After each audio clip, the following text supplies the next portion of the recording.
Avec mes lectures, j'ai pu découvrir le nationalisme. C'était des idées donc de liberté, de dignité que je retrouvais au lycée, que je retrouvais au collège, que je retrouvais dans les ouvrages que je lisais, les ouvrages français. Ce sont eux qui m'ont appris quand même ce qu'est la liberté et comment des gens ont payé cher leur amour de la liberté. On a découvert Voltaire, par exemple. On a découvert La Fontaine.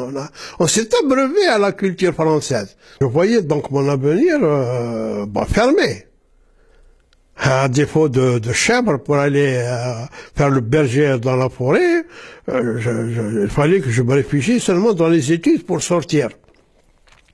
Et je constatais que donc il y avait un apartheid à Tizi Ouzou. Bon.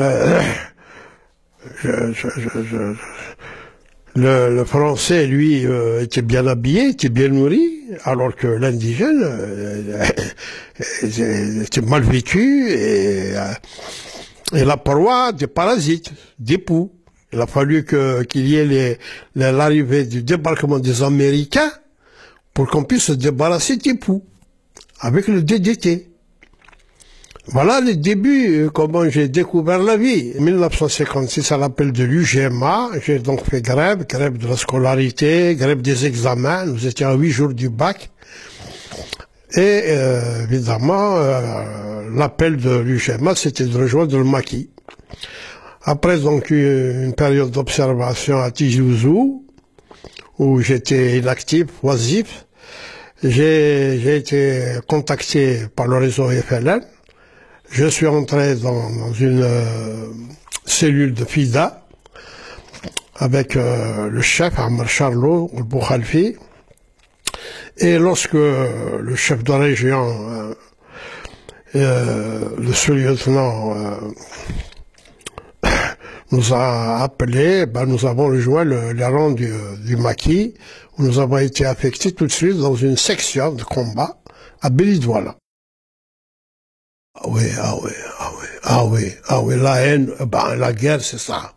La guerre, pour ceux qui ne connaissent pas la guerre, les mots, que ce soit des mots en français ou en arabe, ou en kabyle, sont incapables de traduire le vécu. La haine se nourrit de la haine.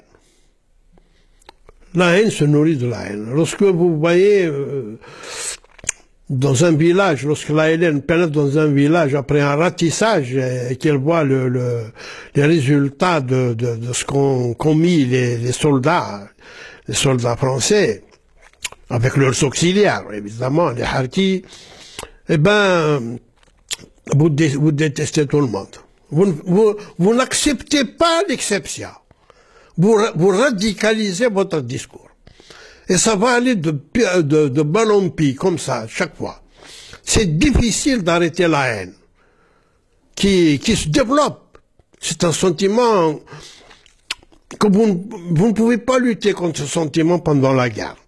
Par la suite, avec la paix, si. Là, on lutte contre ce sentiment. C'est un sentiment dégradant. Mais la guerre se nourrit de la haine.